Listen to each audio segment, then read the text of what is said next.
Hey lionheart folks, it's Lev. Welcome back to another video. For those of you who are new, I use him pronouns. I have not filmed a video in over 2 months because I've been on break. And the last video I posted in August was actually filmed at the start of July. So I haven't filmed a video for over 2 months. Been a little break. A lot is going on in my life. I have a lot of video ideas and eventually I will get to all those videos. Little update is that I fixed my microphone finally. If you've been watching like every single one of my videos, then you might know that my Rode mics have had problems for the past year. And with audio cutting out of nowhere, me having to refilm segments, and me not doing anything about the mics until I got so fed up with it that yeah, I sent it back to Rode and they sent me a brand new unit. So I tested recording with this last time for like 25 minutes straight, just filming random things, and I filmed 25 minutes straight without audio cutting out. So it works, it doesn't cut out. So yes, finally I got a new functional mic set so I can film videos in peace now without worrying so much about my audio cutting out at random spots. On to today's video is, so over the past 2 months or so since I've been on break from making videos, I've learned a lot about my autism as well. And today's video, I want to talk about sensory management and hyperarousal and how I try to manage my sensory needs so that I don't get too overwhelmed or too underwhelmed. So that's what I want to talk about today. And I brought out my whiteboard so I can draw pictures and graphs because I'm a visual learner. And yeah. Why not?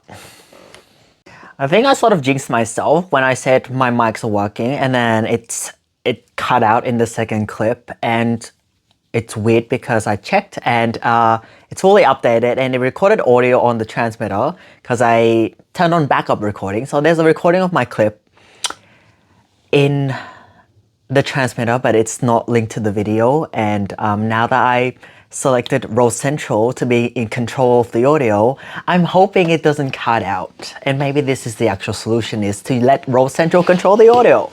So to start again, I was going to write stuff. Yes, I'm going to write stuff on the board and I'll start explaining it. And I feel like a teacher with this whiteboard now. And I've never made a video with a whiteboard, so I'm very excited. I was more excited the first time.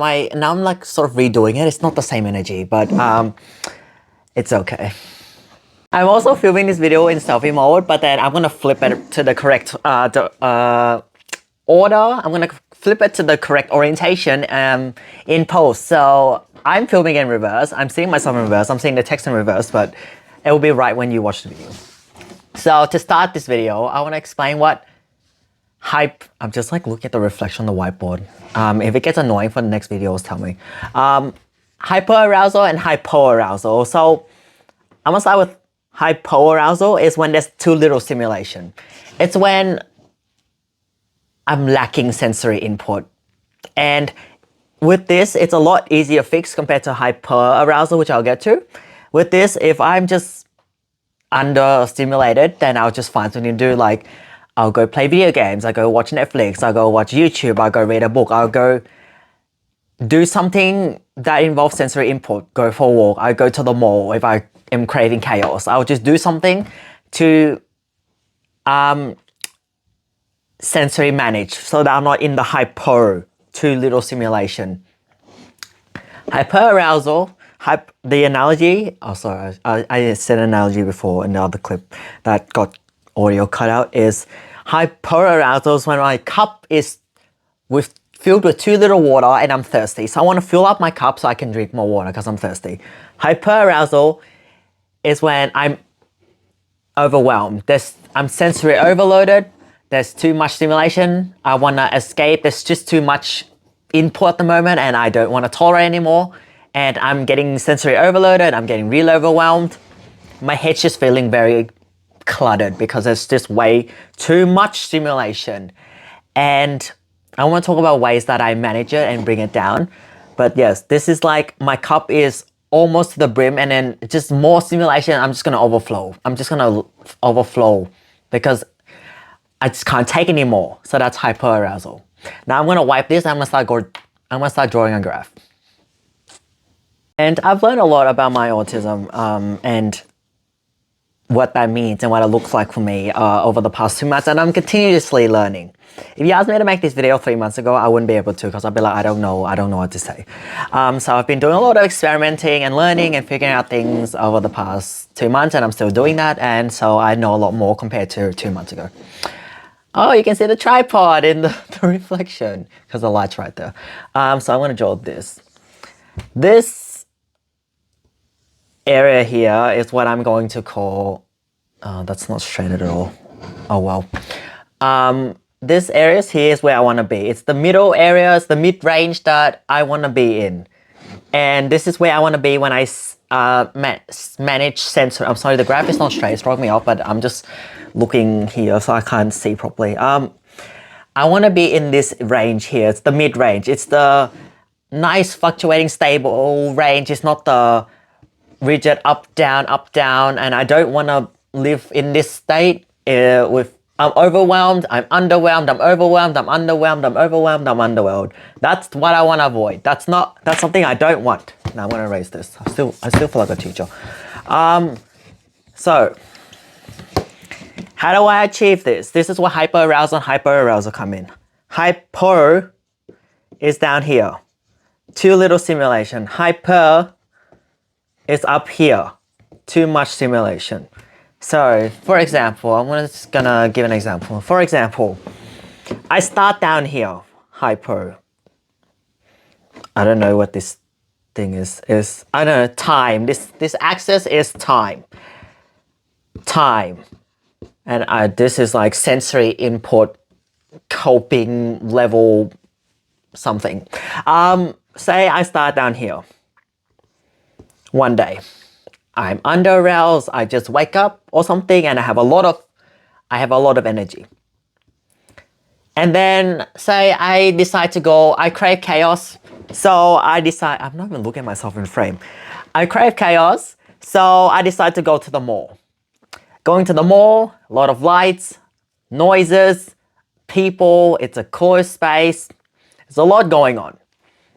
I go to the shopping center, like a mall with a lot of shops, and my thing goes up. Like my sensory input comes in, and then I start over, as I spend more time in the mall, my sensory input levels, go up. My sensory levels go up because there's sensory input from the mall. So it starts going up over time as I stay in the mall. And then I feel pretty good. I can feel pretty good. But I still might want more chaos. And sometimes I cross boundaries to figure out where my boundaries are. That's something I'm still trying to figure out like more clearly, because I don't exactly know. Say I don't know. I'm like, I feel pretty good, but I still want to be in chaos. Say I decide to go to the arcade in the shopping center, which is even more chaos and lights and people and extra loud and more cramped and a lot of things going on. Then I start getting up here where I'm hyper aroused. I'm starting to feel a bit overwhelmed. There's just way too much input. And that's sort of when I know this is a bit much. And then I leave the arcade, I leave the mall, and say this period, I should have another color marker, I don't. It starts going down because this is the period here. This period here is when I'm out of the mall and I start decompressing. This is a very messy graph. I start decompressing. I decompress, I go to my car, I do breathing, I go into an open space, I go into a quiet environment, and I start decompressing, and it brings down my sensory. During decompression periods, I avoid sensory input. So I don't have sensory input. So it starts going down and I end up here. And then I want to stay here. And I'm like, okay, that was way too much sensory input. I sort of have a gorge for the day and what I can tolerate. If it starts going down too much here, and then I'll do something that's not going to a mall, that's something, say, playing video games where it's more in a more controlled environment, and it brings it up here.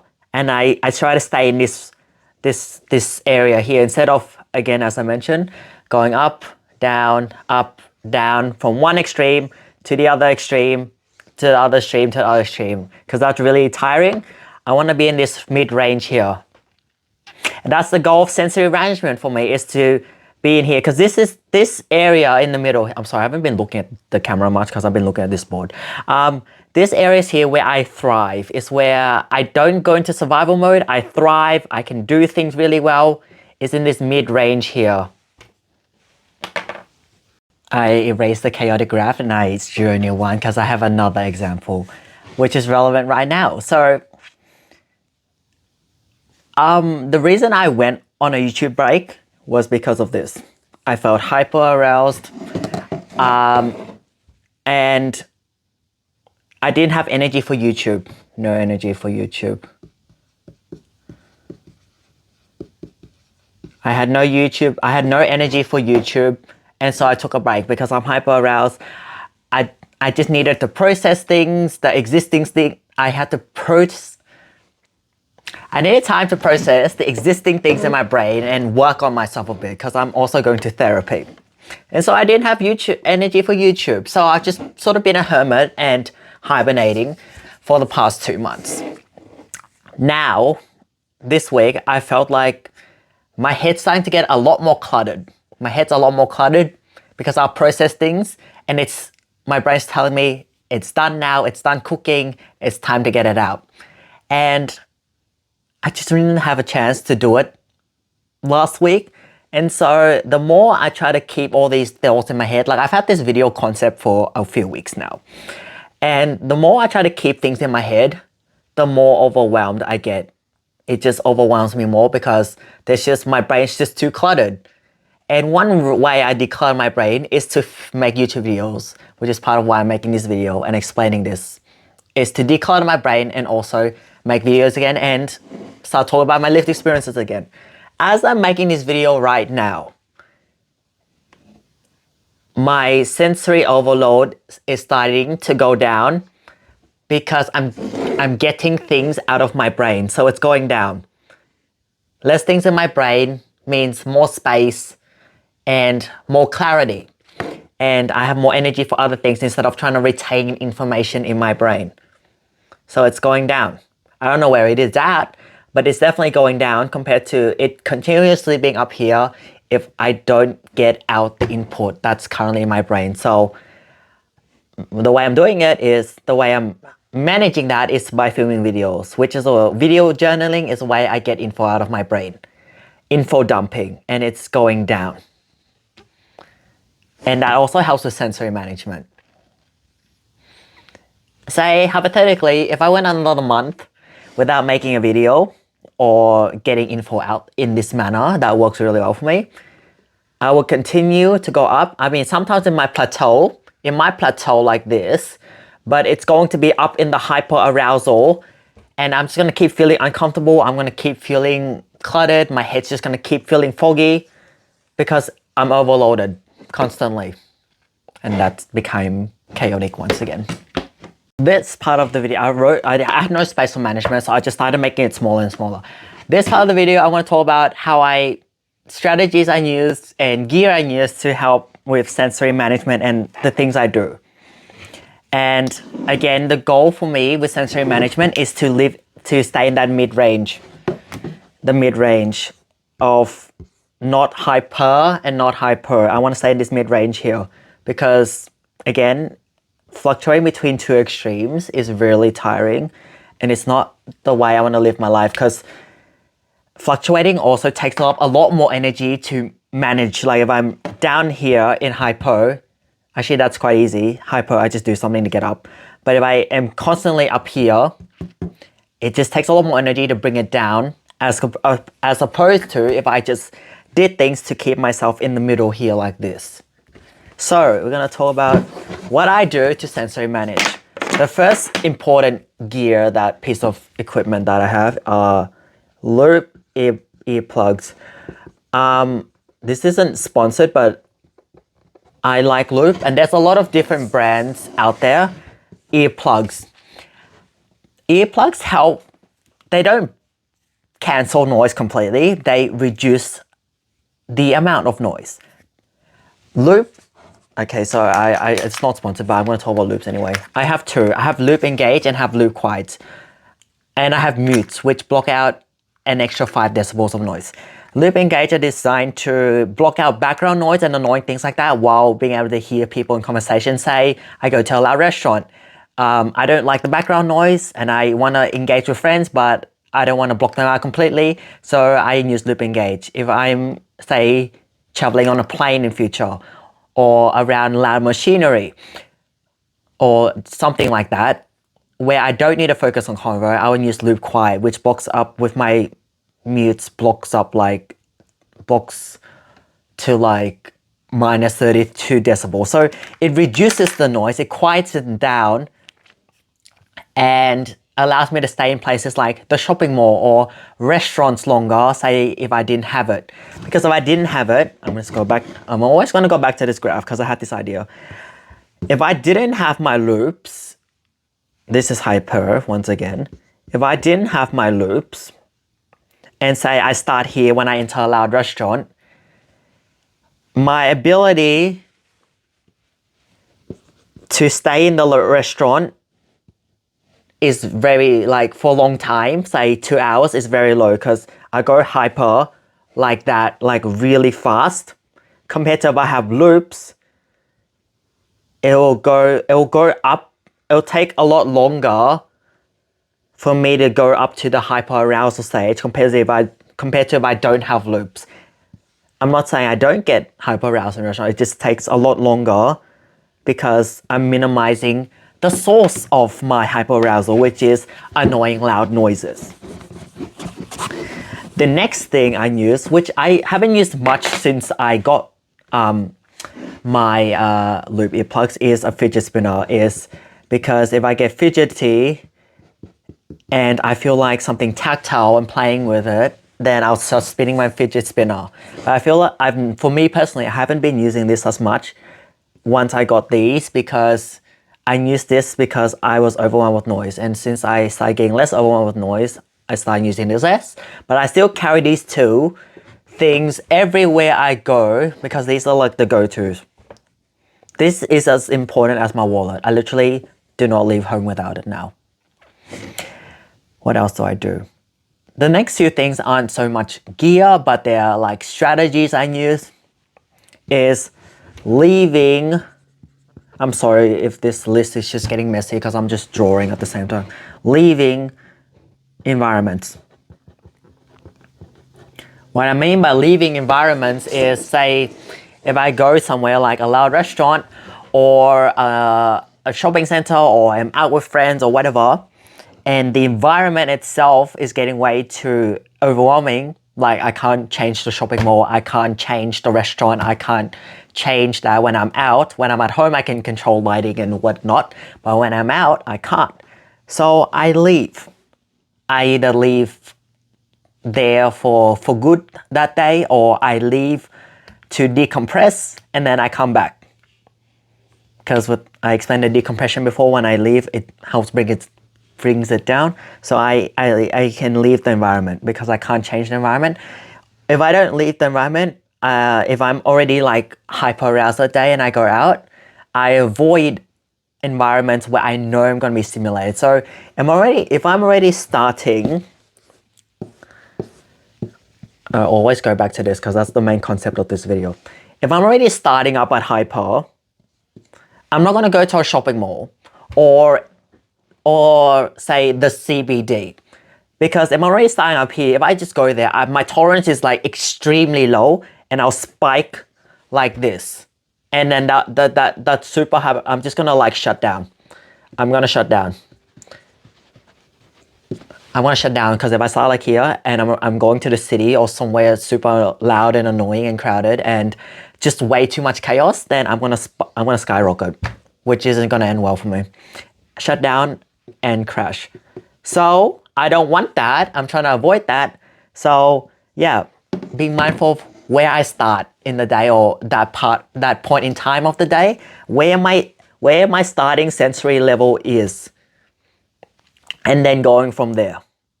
If I'm super If I'm super hyperaroused, then I crave chaos and then I'll go to chaotic environments. So yeah, it depends on where I start as well. I just wrecked my list again, but that's fine. I also want to mention that fidget spinner isn't the only tactile sensory toy there is. There is a lot out there, and I simply like the fidget spinner because I like the spinning motion of it. But if, say, looking at a fidget spinner makes you feel dizzy, or you just don't like the sensory thing of a fidget spinner, there's a lot of sensory toys out there, and there's a lot of options out there. Just gotta look online or talk to your people in the community or your health professionals who might be supporting you with sensory management. There's a lot of options out there. There's another point I wanted to make. I forgot about it. I just added avoiding the area, which links to the leaving area. If again, I explained this part before, the avoiding area, so I won't go into it again. The other thing I found helpful for me is having understanding people. Having understanding people. So like when I go out, having understanding people helps because explaining myself to people and why I'm doing certain things is energy. It takes my energy away. It gets tiring. And if I have to educate people from scratch, that just makes it even more tiring, which increases sensory overwhelm. I've noticed when I'm with my friends and people who understand when I'm out, it makes coping with difficult environments a lot easier because I'm also getting distracted, and I'm distracted from the sensory input in a conscious way. I'm not saying subconsciously I don't get overwhelmed, but consciously I get distracted from sensory input that is annoying, and also being with people who understand also helps. Say a protective factor in of itself, because being with people who understand helps me bring down my sensory overload level too. It helps brings it down from hyper as well into the ideal middle ground state here. They're supportive, they're understanding, I can do stuff, they'll know why I'm doing stuff. They can accommodate for my needs and not judge me. And then I mask less. And if I mask less, I'm not hyper aroused. So having understanding people really helps bring down that sensory overload as well.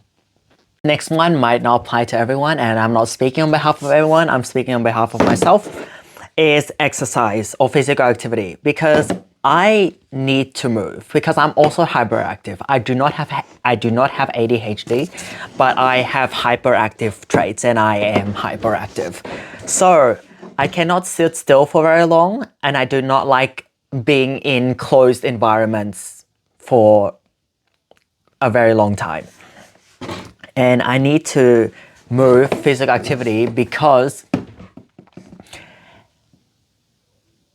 it helps get rid of stress from my body. It helps alleviate tension from my body in a physical way. No matter how many mental positive affirmations I do or how much mental work I do, there's nothing that can replace physical activity for me in terms of the helping regulate tension and stress and the pent up things in my system that can't get out through other means, like vlogging or filming videos or talking to friends or talking to professionals. There's just nothing that can replace this for me. Like, I need this. This is like a must. This is like, I need physical activity just like I need food and water to actually function properly. Can I survive without it? Yes, I will survive. Will I thrive without it? Will I be healthy without it? Will I be able to live a happy, fulfilling life where I'm not constantly in distress without it? No. So for physical activity for me is a big one, especially including high intensity training. Yeah. Another one I put up here because I still have room down here, but I want to avoid lifting the whiteboard up where I can, is having a safe space. So this room right here is my room. So I control lighting in this room when I sleep. I control temperature. I control noise. So if it's too loud in my house, I just close the door tight. Having a space where I can go to recharge, especially after a long day out, and I just want a quiet, familiar space. I think this is important, like building a space that you feel comfortable in, that you can retreat to, for lack of better words, if you feel overwhelmed. So we can ground ourselves. I say you, but I also include me. So a place where we can retreat when we're overwhelmed, so we can ground ourselves, recharge, get back on track, ideally get back to that middle level of sensory management. Yeah, I think that's really important. Your space, built the way you want, the light you like, the area itself, what's in it, things that might help you, things that might calm you. I say you again. Yes, I meant us. Sorry. Calm us. Yeah, just having a space to yourself. And the next thing I just sort of mentioned is, for me, having a routine helps with sensory management. And routine is, I say, a big thing in experiencing or being autistic, is liking a routine. And routine really links into sensory management, because if I had to build a new routine every single day, if I had to wake up hypothetically and come up with a brand new routine every single day, that is a lot of energy. That is basically a full-time job. And I'm not saying only autistic people have routines, but I found that I stick to routine a lot more, because it helps regulate me sensorily. I don't have to think too much about every single thing I do.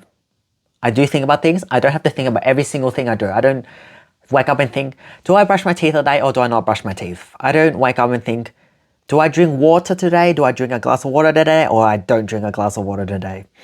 I just do it because that's my routine. I wake up, I brush my teeth, I drink plenty of water because I'm dehydrated overnight. That's how I usually start my day. I started doing positive affirmations too every morning and writing down positive affirmations as part of therapeutic work for my mental health and ASD. But basically having a routine and having a general time when I eat, lunch, dinner, having a general routine. I'm not saying my routine is inflexible and I do the exact same thing every single day for the rest of my life, but having a baseline where I can work off and I can just change it where necessary instead of having a new routine every single day or every single week is important. And also linking to routine is I like planning ahead. And planning ahead involves building routines in advance. So when the time comes, I don't have to think too much and I don't have to do things last minute. Yeah. Okay, the last point I have for this video in terms of sensory management is meeting everyday needs. What do I mean by everyday needs? Of course, all humans need food, water, shelter, those stuff, and that's definitely part of this. But there's also more nuanced everyday needs. For example, I need eye drops every day. I use Hyperarousal. I like Hyperarousal. I had severe dry eye before I started using this every day and I'm still healing from it. Severe dry eyes. And in the past I used to rub my eyes a lot, which made my eyes red and actually made my eyes worse. And without using Hyperarousal multiple times a day, my eyes get itchy. My eyes feel dry. It feels irritated. And if I don't have it, I don't feel good. If my eyes don't feel good, I start thinking about my eyes. I start hyper-focusing on my eyes and being like, why is it so uncomfortable? I feel uncomfortable all day. And that dysregulates me. That will overwhelm me. And it'll bring my thing up because it'll be a bother. It'll constantly bother me, which takes up space in my brain, which will start eating up all my energy and then overwhelm me where I have no space for other things. My brain will be cluttered with, my eyes are dry, it's irritated, and I need eye drops now constantly. So that's what I mean by everyday needs. That's one example for me. The other thing for me is drinking a lot of water. I don't know, but ideally we all drink a lot of water so we don't get dehydrated and we have enough water for our bodies to function. But that's me. If I don't drink enough water, I feel awful. I can tell. I feel awful. So that's another everyday me. I need to drink a lot of water. If it's on a day where I drink less water, I feel awful. And I know. I can tell. So that's just two examples from me. Like I need that every day to regulate myself ideally and to be healthy and to function and to not have my brain preoccupied with it that it bothers me so much.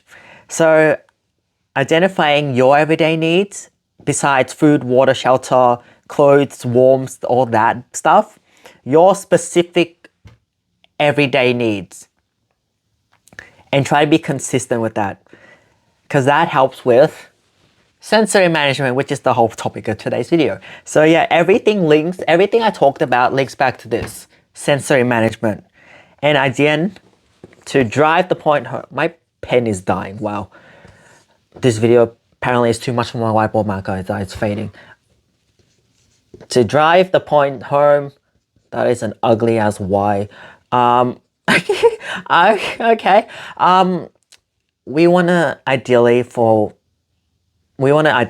be in this state here where not down there, in this middle area here where we're functioning well, where we're not constantly fluctuating between two extremes, because that's not ideal. It's definitely not ideal for me, at least, and I'm assuming that some of you will relate to this video and you want to be ideally in this middle area here as well, and you don't want to be fluctuating between two extremes.